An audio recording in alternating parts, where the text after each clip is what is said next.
I mean and speak of the great nation of Iran, is not one that needs nuclear bombs for its development and does not regard it as a source of its honor and dignity.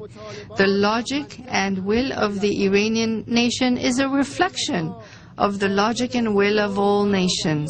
All nations love peace, brotherhood, and monotheism, and suffer from discrimination and injustice.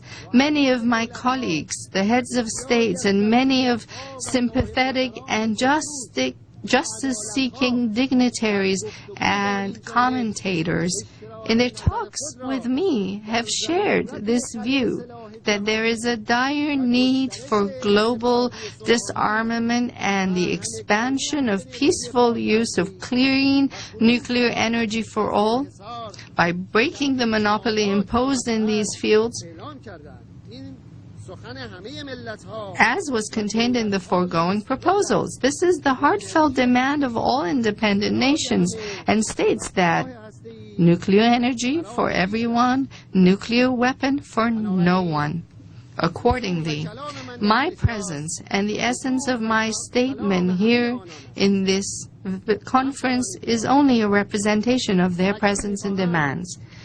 Dear colleagues, now may I say a few words to those who still maintain that the production and stockpiling of nuclear weapons are sources for power and dignity. They must understand that the era of relying on nuclear bombs has already passed. The production, stockpiling, and the threat to use weapons, in particular nuclear weapons, is for people characterized by a lack of consistent logic and wise behavior. Using threat against a strong logic belongs to the past and is not viable anymore. In the current era, we speak of the age of nations, thoughts, and cultures. Relying on weapons in international dialogue and relations is a legacy of unwise and anachronistic states. It is crystal clear that the hegemonic policies thus far have failed, and the dreams for establishing new empires are vain hopes moving forward and will never come true. Rather than continuing with the failed policies of the past, it would be better to join the wide and transparent ocean of nations across and beyond borders, of independent states carried hand in hand with human wisdom and culture.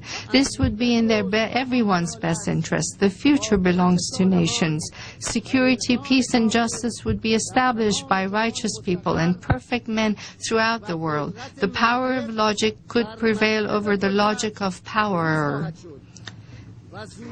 There will be no room in the future for bullying and for arrogance. The common movement of the nations throughout the world for fundamental reforms based on monotheism and justice has already begun in the international arena. I invite Mr. Obama, the respectful President of the United States, to join this humane movement if he is still committed to his motto of change, since tomorrow would be too late for this. Here, I would like to acknowledge and express my appreciation for the efforts of the President of the conference, the distinguished audience and participants, and all those who strive for the establishment of peace and justice in the world. Dear friends and colleagues, through cooperation and the solidarity of our hearts and with harmony, our aspiration for establishing a world blessed with justice and peace is indeed achievable, and the motto of nuclear energy for all, nuclear weapons for none is the basis for interaction among human beings as well as between human and nature. Let us hope for a day on which through the realization of justice, no one will be infuriated. And even if so happened, let's hope again, no weapon would be found to satisfy it. Greeting to justice and liberty. Greeting to love and affection. Greeting to the followers of the school of compassionate and human beings who love humans.